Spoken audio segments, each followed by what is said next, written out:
Subbarao. Nuthakki Subbarao. Serial number 316 Nuthakki Subbarao. Aadhaar card last 4 digits 3531.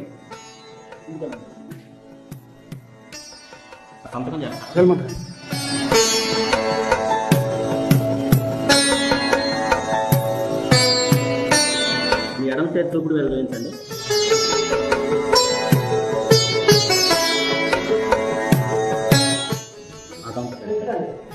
ఎడమ చేతి చూపుడు వేలు చూపించండి. ఇవ్వండి 2 స్లిప్లు, ఇది తెలుపు ఇది పింక్. తెలుపు స్లిప్ మేడం గారికి ఇవ్వండి. ఎడమ చేతి చూపుడు వేలు చూపించండి. మీకు బ్యాలెట్ రిలీజ్ చేస్తాను. కంపార్ట్మెంట్లోకి వెళ్ళి ఓటు వేయండి. తర్వాత అక్కడే పోలింగ్ ఆఫీస్ టైం ఉంటారు, అక్కడ ఆ పింక్ స్లిప్ ఇచ్చి ఓటు వేయండి.